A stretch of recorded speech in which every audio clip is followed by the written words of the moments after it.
नमस्कार, शाम के 4 बज चुके हैं। आप देख रहे हैं कोरोना बुलेटिन। मैं हूं आपके साथ प्रीति रघुनंदन। इस वक्त की बड़ी खबर, कोरोना की वजह से जारी लॉकडाउन को बढ़ाए जाने की खबरों के बीच यूपी के चीफ मिनिस्टर योगी आदित्यनाथ ने किसानों को बड़ी राहत दी है। सीएम योगी ने राज्य में कृषि विभाग के अधिकारियों को निर्देश जारी करते हुए उनसे फसल की कटाई के समय किसानों को राहत देने के निर्देश दिए हैं।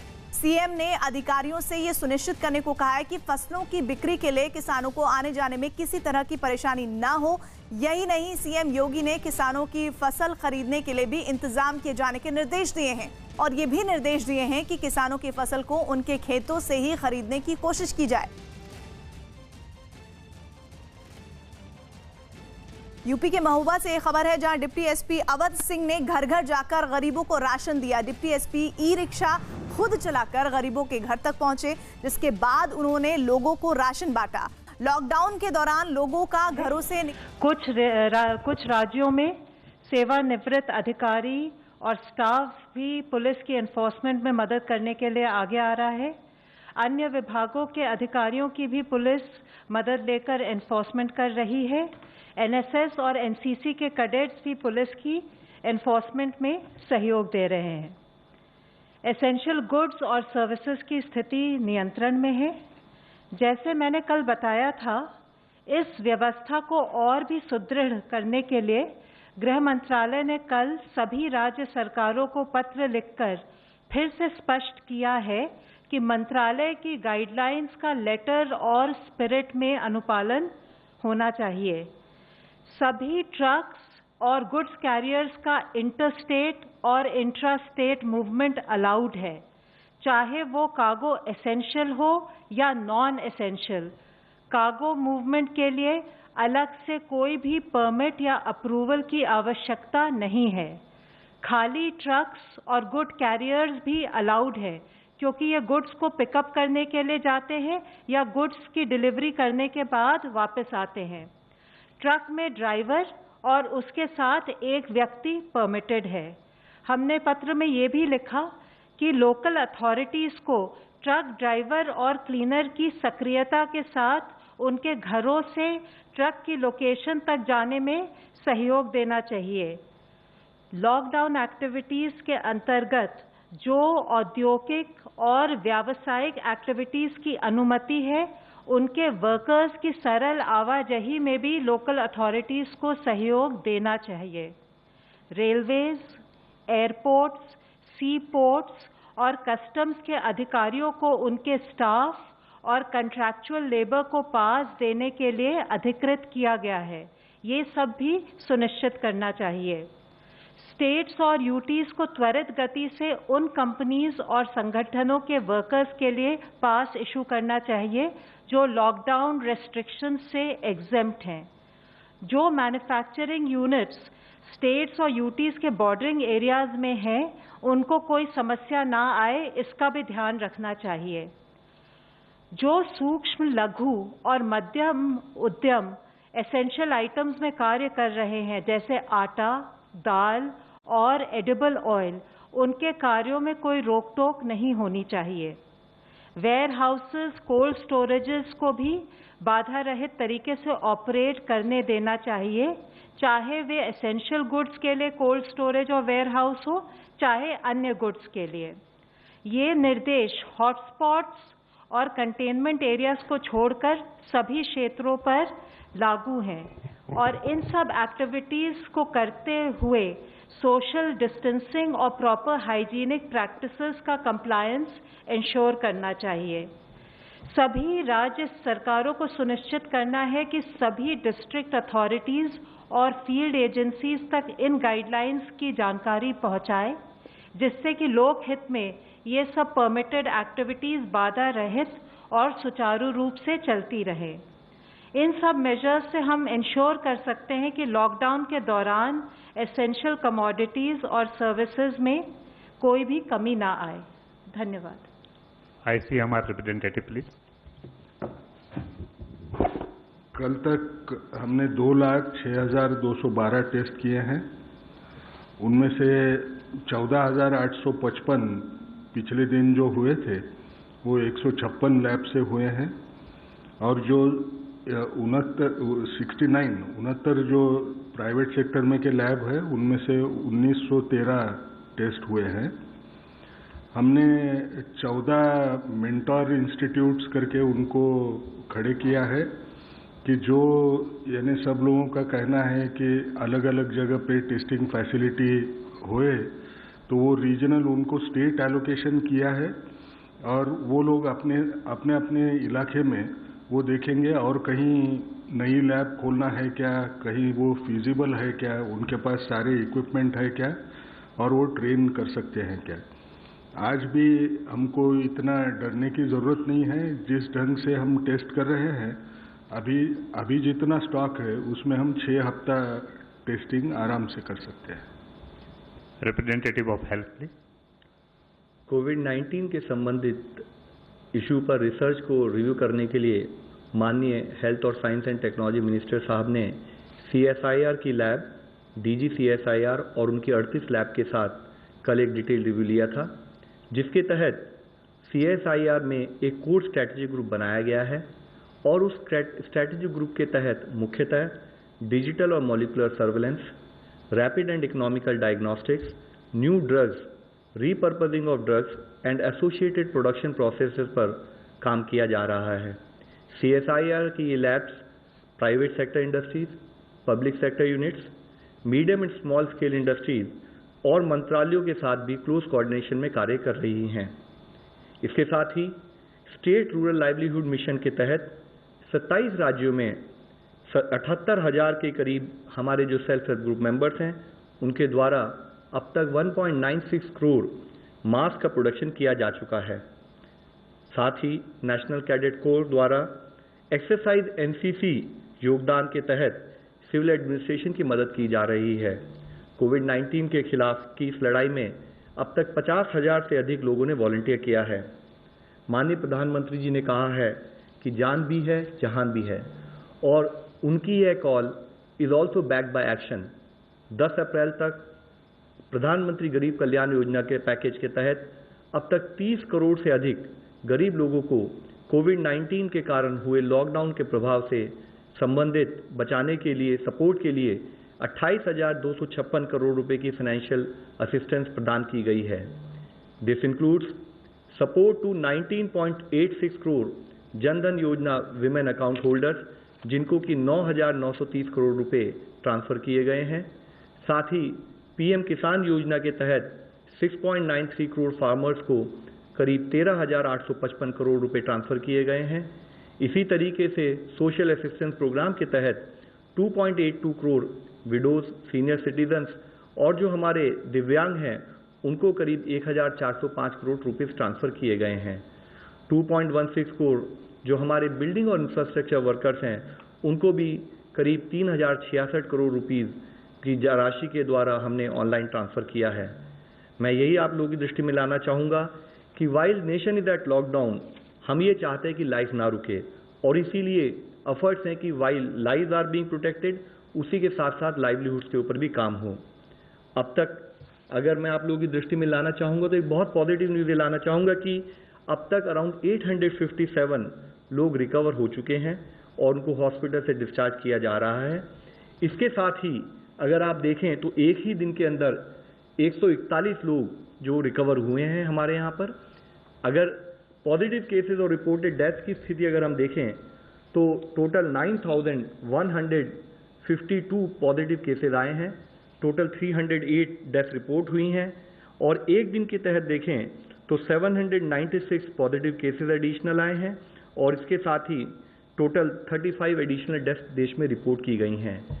इसके साथ ही मैं आप लोगों की दृष्टि में लाना चाहूँगा कि एक पॉजिटिव डेवलपमेंट फील्ड स्थाई पर जो हमारा जिला एडमिनिस्ट्रेशन, जो हमारे फ्रंटलाइन वर्कर्स काम कर रहे हैं उसके रिजल्ट दिखने भी लगे हैं। आज अगर हम देखें तो 15 राज्यों में 25 जिलों में उसमें पिछले 14 दिन से, जबकि वहाँ पर इससे पहले कि पॉजिटिव केसेस आए थे, तो पिछले 14 दिनों से कोई भी पॉजिटिव केसेस रिकॉर्ड नहीं हुए हैं। मैं इन जिलों के नाम आपकी दृष्टि में लाना चाहूँगा, जिसमें है गोंदिया इन महाराष्ट्र, राजनांदगांव, दुर्ग और बिलासपुर इन छत्तीसगढ़, देवनगिरी, कोडगु, तुमकुरू और उडुपी कर्नाटका में, साउथ गोवा इन गोवा, वायनाड और Kottayam in Kerala, West Imphal in Manipur, Rajouri in Jammu and Kashmir, Aizawl West in Mizoram, Mahe in Puducherry, SBS Nagar in Punjab, Patna, Nalanda और मुंगेर बिहार में, प्रतापगढ़ इन राजस्थान, पानीपत, रोहतक, सिरसा इन हरियाणा, पौड़ी गढ़वाल इन उत्तराखंड, भद्राद्री कोत्तागुड़म इन तेलंगाना। इसमें मुख्यतः बात यह है कि इन जिलों में जब पॉजिटिव केस आया तो डिस्ट्रिक्ट एडमिनिस्ट्रेशन ने कंटेनमेंट स्ट्रैटेजीज के तहत काम किया और जिसके रिजल्ट फलस्वरूप हमें कुछ दिखने भी लगे हैं। लेकिन आज फिर भी यह जरूरत है कि हम अपनी विजिलेंस कंटिन्यूड उसी विगर, उसी एनर्जी के साथ बनाए रखें। हम यह सुनिश्चित करें कि आने वाले दिनों में भी इन जिलों में कोई नया केस ना आए। हम हर स्तर पर टेक्नोलॉजी का यूज़ कर रहे हैं। टाइमली रिस्पांस के लिए कटिंग एज टेक्नोलॉजी का यूज़ करना बहुत ही आवश्यक है। हम टेक्नोलॉजी के द्वारा live case tracking, case management और कंटेनमेंट प्लान की इम्प्लीमेंटेशन और मॉनिटरिंग के लिए भी इस्तेमाल कर रहे हैं। GIS मैपिंग के द्वारा positive confirm cases, active intervention areas identification, containment plan implementation, identification of heat maps और प्रेडिक्टिव डेटा एनालिसिस के द्वारा फ्यूचर में किस एरिया में हमें काम करना है उसका प्रयोग किया जा रहा है। इंटीग्रेटेड कमांड सेंटर्स हैं जिनके द्वारा रैपिड रिस्पांस टीम और एम्बुलेंस और क्वारंटाइन मैनेजमेंट को मैनेज किया जा रहा है। कुछ जिलों ने रिमोट डिजिटल मेडिकल कंसल्टेशन भी शुरू किया है जिससे कि लोकल मेडिकल स्टोर्स भी कनेक्टेड हैं।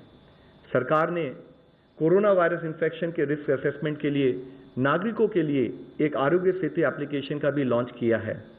यह एप्लीकेशन 11 लैंग्वेजेस में उपलब्ध है। इसके अब तक 3.45 करोड़ डाउनलोड्स हो चुके हैं।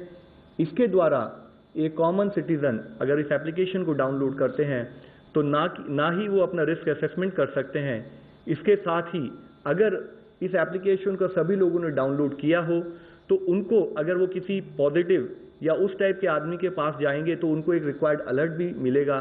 तो मेरी आप सबसे ये रिक्वेस्ट है कि यह एप्लीकेशन जो ब्लूटूथ टेक्नोलॉजी, एल्गोरिथम और AI बेस्ड टेक्नोलॉजी को यूज़ करके बनाई गई है, इसको कृपया करके सब लोग डाउनलोड करें और इसका फ़ायदा उठाएं। हम NSS, NCC, red cross, ex army person, retired health professionals और मुख्यतः विमेन सेल्फ हेल्प ग्रुप जो फील्ड लेवल पर हमारे साथ काम कर रहे हैं, उन सब की वॉलंटियरिंग हेल्प को ले रहे हैं। हम उन सबको सैल्यूट करना चाहते हैं क्योंकि सब हमारे साथ खड़े होकर इस लड़ाई में हमारा सहयोग कर रहे हैं। इसके तहत कैसे टेक्नोलॉजी का इस्तेमाल हो रहा है, कैसे कॉमन सिटीजन को रिक्वायर्ड हेल्प प्रोवाइड कराई जा रही है, एक एग्जाम्पल के रूप में मैं बेंगलुरु का वॉर रूम आपके सामने हाईलाइट करना चाहूँगा जो कि स्टेट को कोविड मैनेजमेंट के लिए सपोर्ट दे रहा है।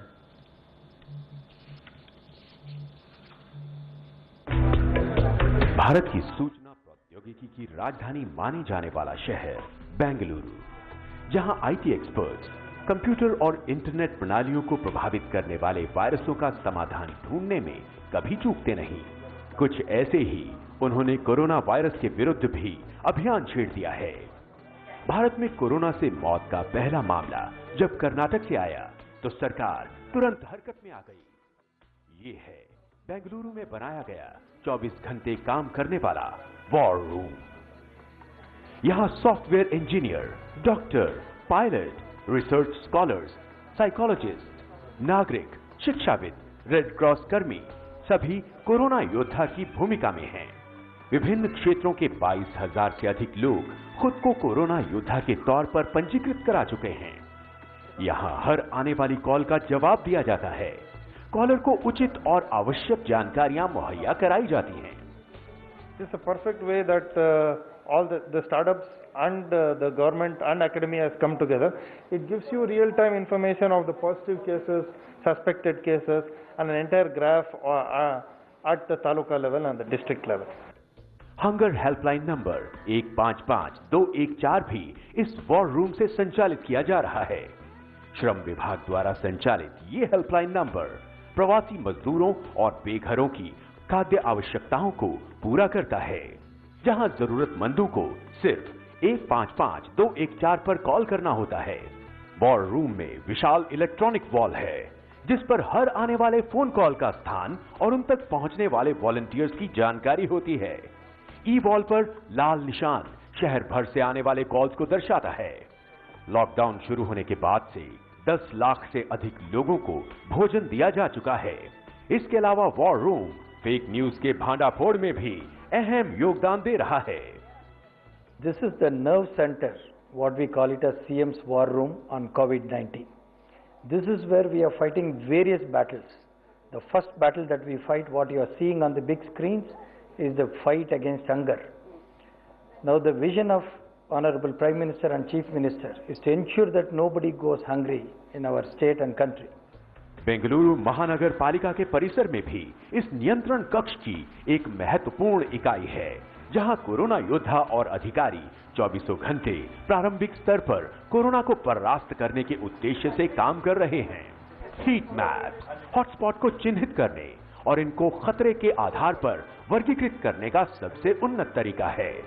रेड स्पॉट यानी 14 दिन का आइसोलेशन, ब्लू स्पॉट का अर्थ है 14 से 28 दिन का आइसोलेशन, ग्रीन स्पॉट मतलब 28 दिन का आइसोलेशन पूरा हो चुका है। मानचित्र पर जनसंख्या और क्षेत्र के आधार पर जोन बनाए गए हैं। अगर मामले बढ़ जाते हैं तो ये खुद ब खुद मानचित्र पर लाल रंग में बदल जाते हैं। इसी को हीट मैप कहते हैं। We have set up a war room where all the statistics from the state is collected, compiled and analyzed. So you can get any statistics connected to corona, not only for Karnataka, but also we collect statistics for comparison purposes from other states. Quarantine app जिसमें GPS tag होता है, उसे quarantine किए गए मरीजों को download करना पड़ता है। रोगी को हर दिन एक सेल्फी कंट्रोल रूम भेजनी होती है ताकि उनकी निगरानी अच्छी तरह से की जा सके। कोरोना वॉच एक अन्य ऐप है जो पहले से पाए गए पॉजिटिव मामलों को ट्रैक करता है। कोरोना ट्रेसिंग ऐप नागरिकों के लिए सार्वजनिक डोमेन में पॉजिटिव रोगियों के डेटा को डालकर ये जानकारी देता है कि वो कभी किसी पॉजिटिव रोगी के संपर्क में आया था। इसके अलावा स्वास्थ्य विभाग अब एक फोन ऐप का उपयोग करके कॉन्टैक्ट ट्रेसिंग पर जोर दे रहा है। इस बहुआयामी उन्नत तकनीक के उपयोग का परिणाम है कि कर्नाटक इस घातक बीमारी की बड़े पैमाने पर रोकथाम करने में सफल होता दिखाई दे रहा है।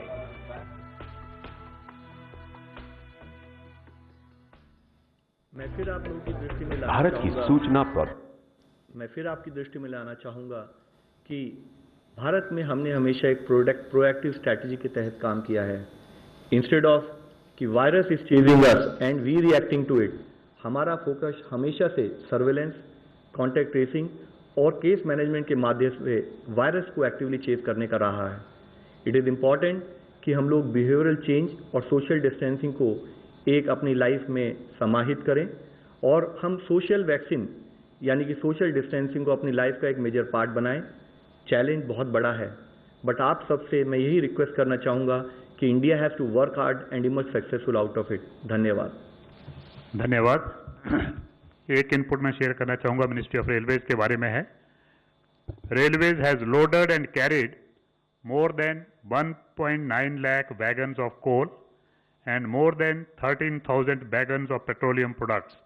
Generally, one wagon contains 58 to 60 ton of consignment, and this carriage was during the last 11 days. Now we take a question from Pranay, ABP.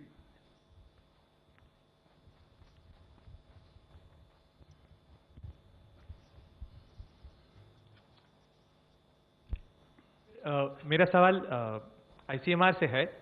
पहला तो वो लेके चाइना से जो कंसाइनमेंट आया था, क्या वो चाइना ने यूएस डाइवर्ट किया है, और अगर है तो हमने क्या चाइना के साथ टेकअप किया है जो मैन्युफैक्चरर जिनसे टेस्टिंग किट्स आनी थी।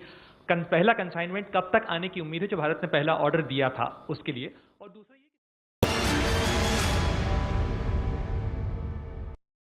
वेलकम बैक, आप देख रहे हैं न्यूज 18 इंडिया। कोरोना वायरस ने पूरी दुनिया को अपने शिकंजे में ले रखा है, लेकिन चीन का दावा है कि उसने कोरोना पर काबू पा लिया है। आंकड़ों की बाजीगरी करते हुए चीन साबित करने की कोशिश कर रहा है कि कोरोना की वजह से उसके बहुत कम नागरिकों की जान गई। हालांकि चीन के इस दावे पर पहले भी सवाल उठते रहे हैं, लेकिन अब जो खबरें आ रही हैं उसके मुताबिक चीन ने बीमार बुजुर्गों को जिंदा जलाने के साथ साथ कोरोना से मरने वाले लोगों की अस्थियां तक उनके परिजनों को नहीं सौंपी। इसलिए ताकि कोरोना से मरने वालों का असली आंकड़ा बाहर ना आ सके, लिहाजा अब चीन की जनता सरकार के खिलाफ उठ खड़ी हुई है। चीन में विरोध प्रदर्शन शुरू हो गए हैं।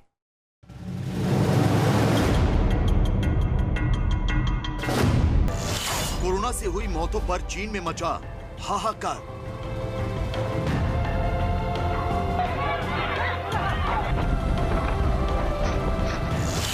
मौत के आंकड़े क्यों छिपा रही है चीन की सरकार?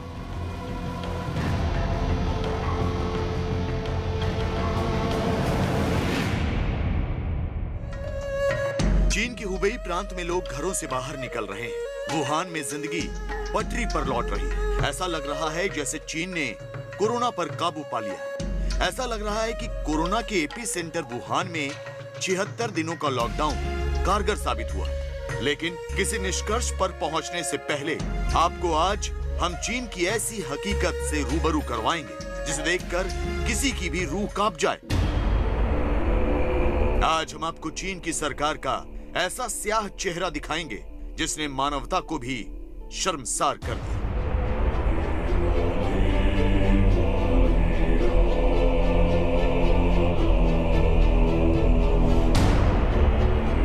तो सबसे पहले सुनिए चीन की इस महिला की जुबानी कोरोना काल में शी जिनपिंग के काले कारनामों की कहानी।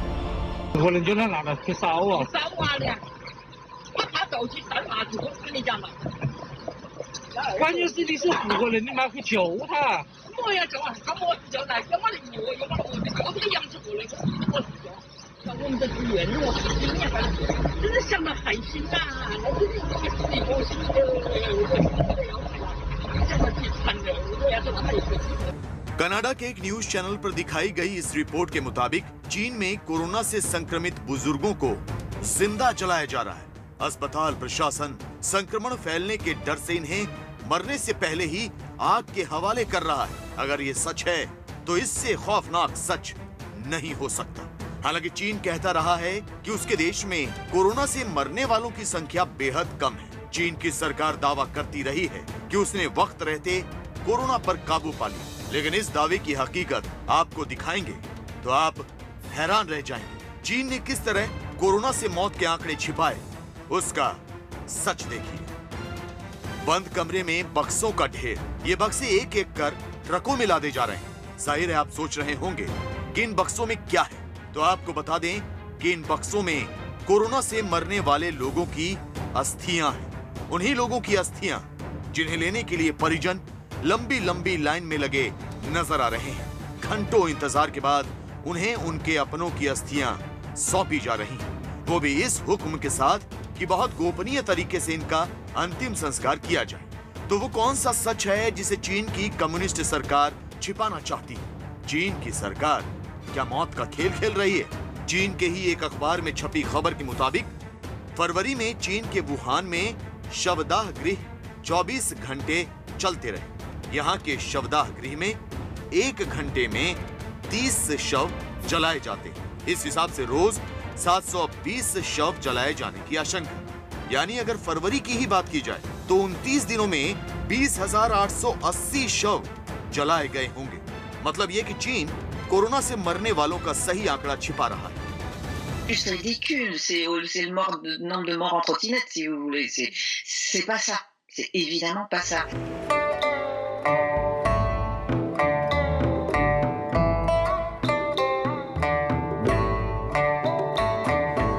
चीन के नागरिकों को सच मालूम है। उन्हें पता है कि कोरोना से मरने वालों की तादाद 3000 से कहीं ज्यादा है। अखबारों में छपी रिपोर्ट भी इसकी तस्दीक करती है, जिसके मुताबिक चीन में कोरोना से मौत के जो आंकड़े वहां की सरकार सामने रख रही है उससे 40% ज्यादा मौतें हुई। संख्या लाखों में हो सकती है। इसके पीछे तर्क ये भी दिया जा रहा है कि चीन की सरकार का दावा है कि हुबेई प्रांत को छोड़कर उसके 25 प्रांतों में कोरोना से मरने वालों की तादाद सिर्फ 119 है, जबकि इनमें से कई प्रांत यूरोपीय देशों की तुलना में कहीं ज्यादा बड़े हैं और यहाँ आबादी का घनत्व भी ज्यादा है। लिहाजा ऐसा कैसे हो सकता है कि चीन के 25 प्रांतों में 100 से ज्यादा लोग ही कोरोना के शिकार हुए हों, जबकि उसी कोरोना वायरस की वजह से यूरोपीय देशों में 1 लाख से ज्यादा लोग मारे गए। चाइना अब इस लॉकडाउन को अपनी विक्ट्री के रूप में दिखाने की कोशिश कर रहा है और अब ये शो कर रहा है कि उसने इस कोरोना की महामारी पर विजय हासिल कर ली है। ये चाइना के प्रोपेगेंडा का पार्ट ज़्यादा दिखाई देता है और इसमें सच्चाई कम दिखाई देती है। सच्चाई ये है कि चाइना के जो वुहान प्रोविंस हैं उसमें जो मारे गए लोगों की संख्या बहुत ज़्यादा हो सकती है। चाइना ने इसकी संख्या को 2500 से थोड़ा ज़्यादा दिखाया है। कोरोना से हुई मौतों पर चीन की सरकार झूठ बोल रही है। खुद गुआंगजी प्रोविंस के एक प्रवक्ता की माने तो चीन की सरकार ने कोरोना से मारे गए 40,000 से ज्यादा लोगों की अस्थियां उनके परिजनों को सौंपी। मतलब साफ है, चीन की सरकार जानबूझकर कोरोना से हुई मौतों का आंकड़ा दुनिया से छिपा रही है। चीन की सरकार देश की अर्थव्यवस्था को संभालने के लिए कोरोना के खतरे के बीच लोगों से काम करवाने के लिए झूठ बोल रही है। यही वजह है कि हुबेई प्रांत में लोगों का गुस्सा फूट पड़ा और उन्होंने सरकारी गाड़ी को पलट दिया।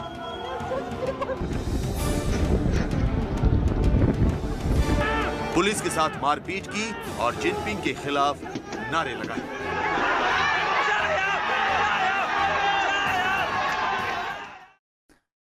दरअसल चीन कोरोना वायरस पर झूठ का प्रचार कर रहा है, लेकिन सच छिपाया नहीं जा सकता। चीन के ही एक अधिकारी की माने तो सरकार कोरोना से हुई मौत के आंकड़े छिपाकर दुनिया को बरगलाने की कोशिश कर रही है। जबकि 10 मार्च को ही राष्ट्रपति शी जिनपिंग ने अस्पतालों से कोरोना का टेस्ट करवाने आए लोगों को छोड़ने का फरमान सुनाया था, जिससे कोरोना के मामले तेजी से बढ़े और मौत का तांडव शुरू हो गया।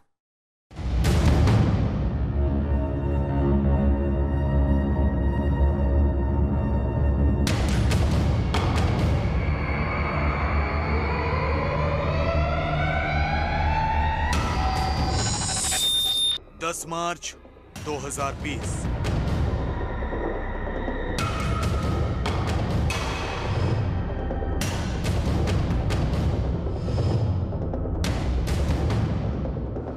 यही वो तारीख थी जब चीन की सरकार ने कोरोना से कराहती अपनी जनता को मौत के मुंह में धकेलने का फरमान सुनाया। करीब 1 महीने पहले ही चीन की सरकार ने फैसला कर लिया था कि वो कोरोना का खौफ खत्म करने के लिए झूठ का सहारा लेगी। 10 मार्च को चीन के राष्ट्रपति शी जिनपिंग कोरोना के एपी सेंटर वुहान में सिर्फ जायजा लेने नहीं गए थे, हाथ हिलाकर लोगों की हौसला अफजाई करने नहीं गए थे और न ही वहां मौजूद स्वास्थ्य कर्मियों, पुलिस कर्मियों और प्रशासनिक अधिकारियों से मिलने गए थे, बल्कि 10 मार्च को शी जिनपिंग वुहान के लोगों को मौत के कुएं में धकेलने गए थे। जाहिर है आप सोच रहे होंगे कि हम आखिर ऐसा क्यों कह रहे हैं।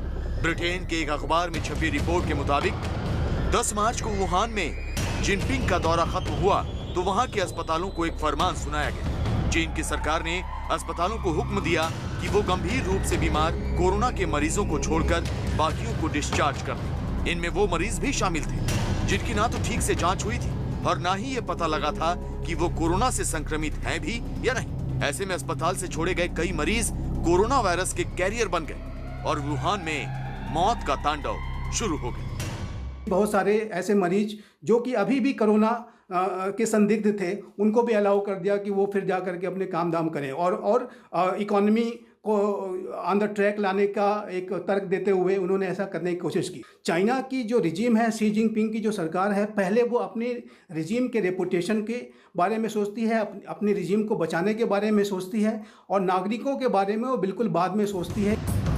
दरअसल चीन की सरकार चाहती थी कि कोरोना वायरस की वजह से उसका कारोबार ठप न हो, उद्योग धंधे ठप न हो, वुहान समेत पूरे हुबेई प्रांत में कारखाने दोबारा शुरू किए जाएं। लिहाजा जिनपिंग ने कोरोना के खतरे की पूरी जानकारी होते हुए भी उन मरीजों को अस्पतालों से डिस्चार्ज करवा दिया जो कोरोना से संक्रमित थे। नतीजा सबके सामने है। चीन के हुबेई प्रांत में कोरोना से संक्रमित लोगों की तादाद बढ़ते बढ़ते 67,000 को पार कर गई। अब तो मौतों का आंकड़ा इतना बढ़ चुका है कि चीन की सरकार भी इसे छिपाने की कोशिश कर रही है। चीन से आ रही खबरों के मुताबिक हुबेई प्रांत में मोबाइल शवदाह गृह चलाए जा रहे हैं। खास तरह की गाड़ियों में ही शवों को जला दिया जा रहा है। अस्पताल से इन गाड़ियों में शव रखे जाते हैं और जला दिया जाता है। इसके बाद मृतकों की अस्थियां अज्ञात जगह में रख दी जाती हैं। दाह संस्कार कर रही है और उनके अस्थि कलश को उन्हें जो है सौंपा जा रहा है और उसमें भी तमाम अनियमितताएं, लापरवाहियां देखने में सामने आई हैं। किसी एक व्यक्ति का अस्थि कलश दूसरे को दे दिया गया। हालांकि चीन की सरकार ने हुबेई प्रांत से लॉकडाउन खत्म करने का ऐलान कर दिया है। कुछ प्रतिबंध अब भी हैं, लेकिन लोग घरों से बाहर निकल सकते हैं। ये अलग बात है कि यहाँ रहने वाले ज्यादातर लोग अब भी अपने परिजनों की अस्थियां हासिल करने के लिए दर दर की ठोकरें खाने को मजबूर हैं।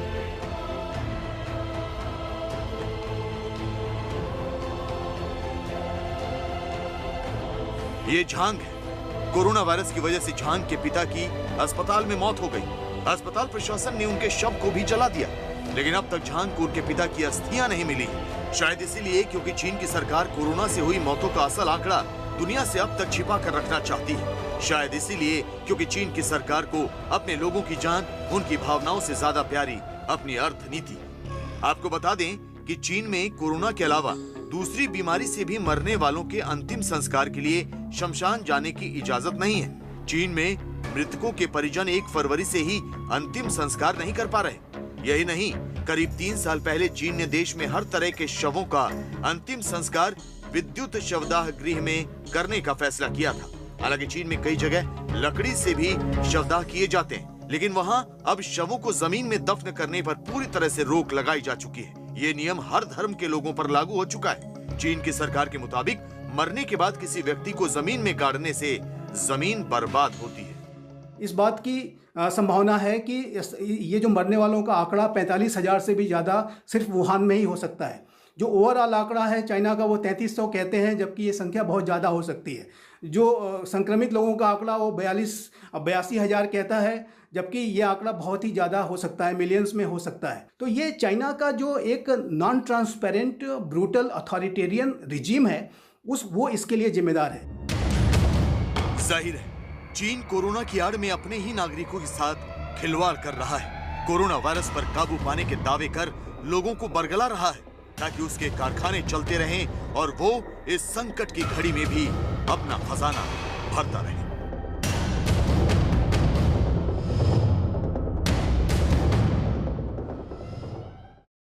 कोरोना वायरस पर चीन हर मौके पर झूठ ही बोलता है, लेकिन अब यही झूठ उस पर भारी पड़ रहा है। पैसों का भूखा चीन अपने ही नागरिकों को मौत के मुंह में धकेल रहा है। दरअसल दुनिया को दिखाने के लिए चीन के हुबेई प्रांत में सरकार ने लॉकडाउन तो खोल दिया, मगर लॉकडाउन खोलते ही कोरोना के 100 मामले सामने आ गए, वो भी ऐसे जिनमें कोरोना के लक्षण तक नहीं थे।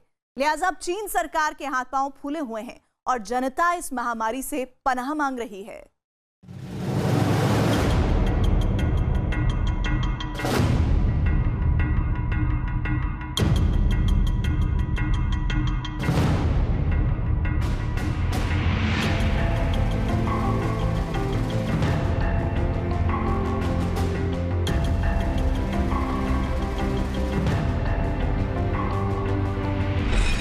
चीन में फिर सक्रिय हुआ खतरनाक कोरोना वायरस।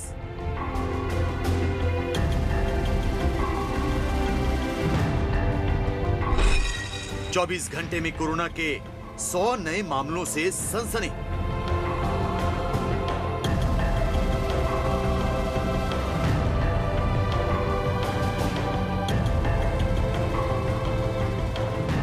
आतिशबाजी के साथ कोरोना वायरस के एपिसेंटर चीन के हुबेई प्रांत से लॉकडाउन हटा दिया गया। चीन ने ऐलान कर दिया कि उसने कोरोना के पैरों में जंजीर डाल दी है। लिहाजा हुबेई प्रांत में सड़कों पर लोगों की भीड़ उमड़ पड़ी।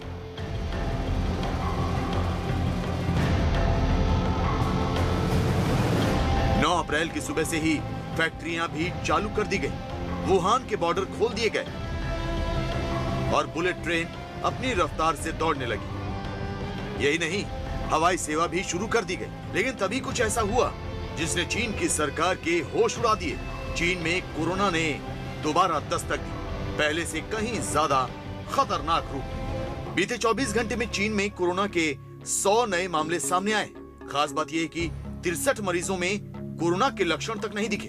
इन मरीजों में कोरोना की पुष्टि तब हुई जब उनकी जांच की गई। कोरोना वायरस के केंद्र हुबेई प्रांत और उसकी राजधानी वुहान में इसके प्रसार पर नियंत्रण पा लेने के बाद नए मामलों का सामने आना चिंता का सबब है, क्योंकि चीन की सरकार ने पूरे देश में हालात सामान्य होने का दावा किया था। चाइना ने इस कवायद को करने के पीछे अपनी इमेज को जो सुधारने का और ये दिखाने का कि उसने कोरोना की महामारी पे एक विजय हासिल कर ली है और उसकी जो जनता है, चाइना की जो डोमेस्टिक कॉन्स्टिट्यूएंसी है, उसमें चाइना की जो रिजीम की असफलता रही है उसको छुपाने के लिए उसने ये लॉकडाउन को हटाने का जल्दी से प्रयास किया है और ये कोशिश की है कि उसकी इकॉनमी जो है फिर से एक तरीके से नॉर्मल तरीके से कार्य करना शुरू कर दे ताकि लोगों के अंदर एक विद्रोह न पैदा हो।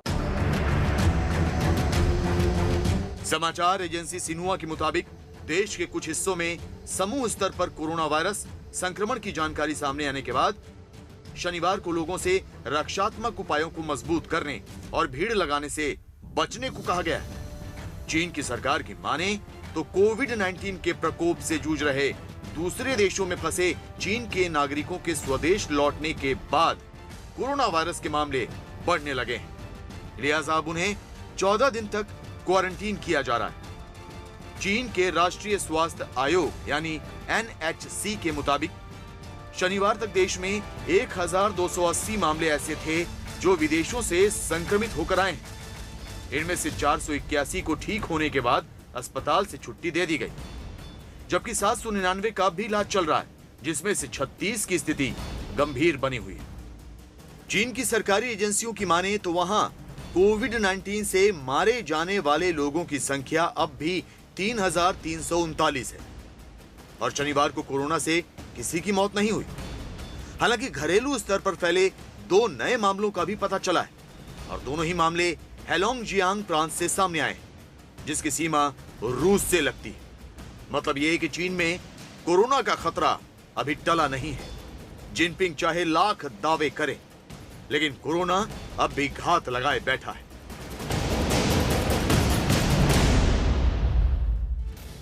और इस वक्त एक बड़ी खबर, कोरोना के खिलाफ जंग के लिए केंद्र सरकार की तैयारियों और तरीकों की सुप्रीम कोर्ट ने तारीफ की है। प्राइवेट लैब में कोरोना का टेस्ट मुफ्त किए जाने की मांग पर सुनवाई करते हुए सुप्रीम कोर्ट ने कहा कि कोरोना पर सरकार अपने बेहतर स्तर पर है, बहुत अच्छा काम कर रही है। सुप्रीम कोर्ट ने यह भी साफ किया कि प्राइवेट लैब में कोरोना की जांच पर सरकार अपने हिसाब से तय करने के लिए स्वतंत्र है। एहतशाम हमारे साथ हमारे सहयोगी जुड़े हैं। एहतशाम, क्या कुछ हुआ है कोर्ट में? देखिए, इससे पहले सुप्रीम कोर्ट ने ही ये आदेश दिया था कि जो निजी लैब हैं उन सबको भी मुफ्त में कोरोना की जांच करनी चाहिए, क्योंकि उनकी भी कोई जिम्मेदारी इस देश के प्रति होती है।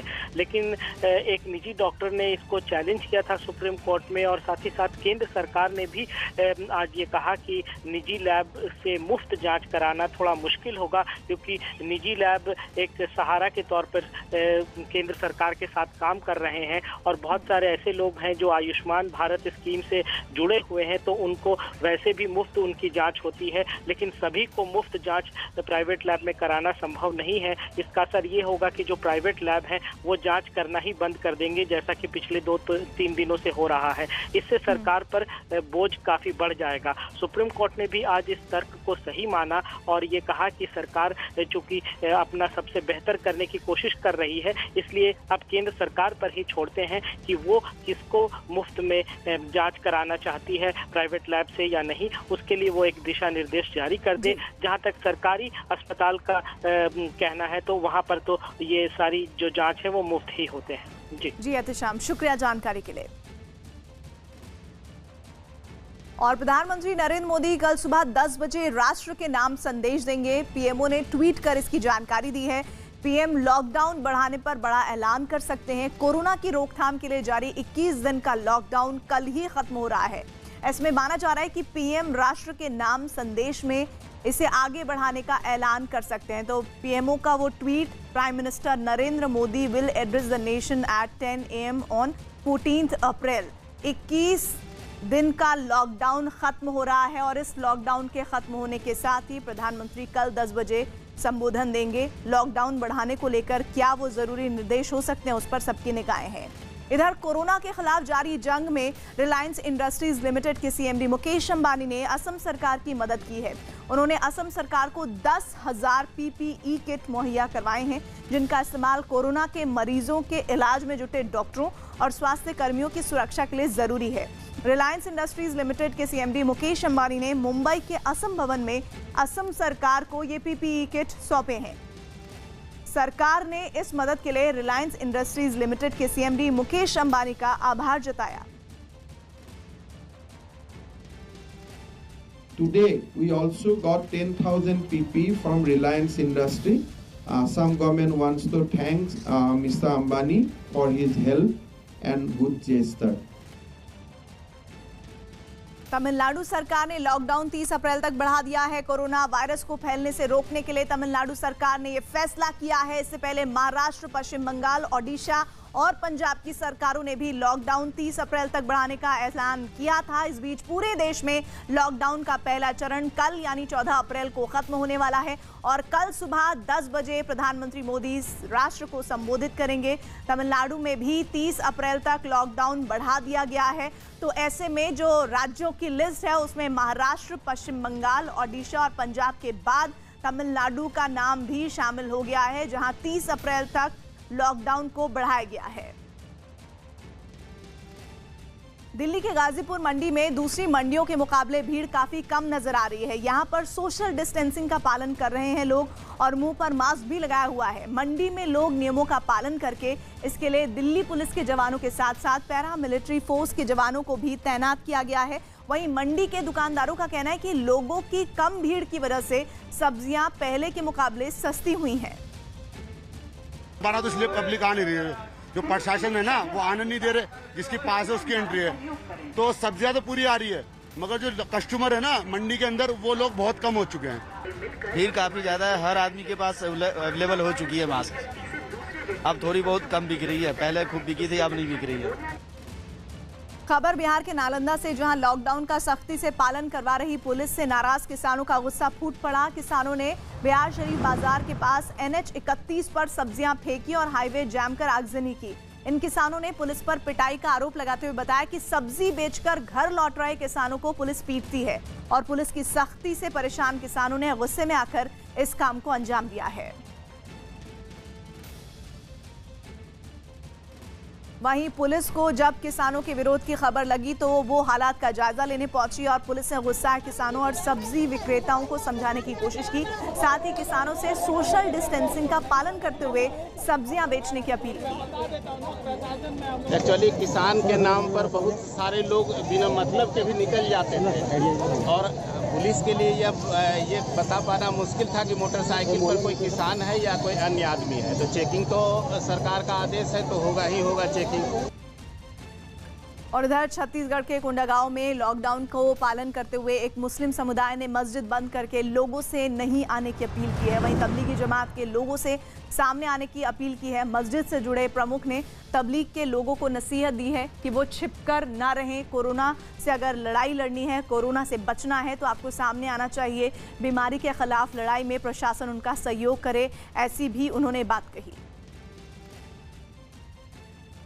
पूरी तरह मस्जिद को बंद कर दिया गया है। मस्जिद में जो 3-4 लोग अपने मुलाजिम हैं, इमाम हैं, मुअज्जिन हैं और जो 2-3 लोग हैं, वही लोग नमाज अदा करते हैं वहाँ पे और बाकी समाज से कोई नहीं जाता वहाँ पे नमाज अदा करने के लिए। जब से लॉकडाउन हुआ है अभी तक कोई मस्जिद में नहीं जा रहा है और मस्जिद के सामने ताला भी लगा दिया गया गेट में।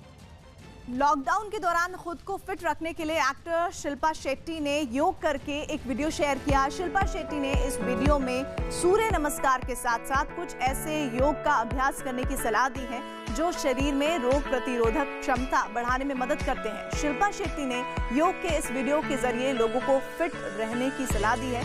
शिल्पा ने सलाह दी है कि अगर कुछ मिनट ही योग कर लिया जाए तो लॉकडाउन के इस दौर में भी खुद को फिट रखा जा सकता है।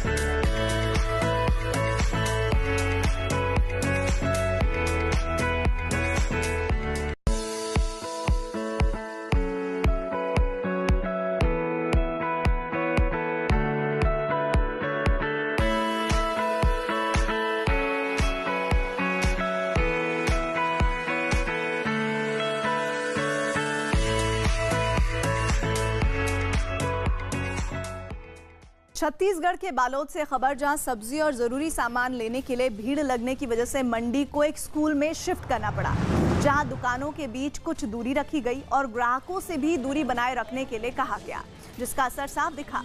सामान लेने के लिए पहुंचे लोग सावधानी बरतते नजर आए। लोग भी एहतियात के तौर पर मुंह ढके हुए दिखे।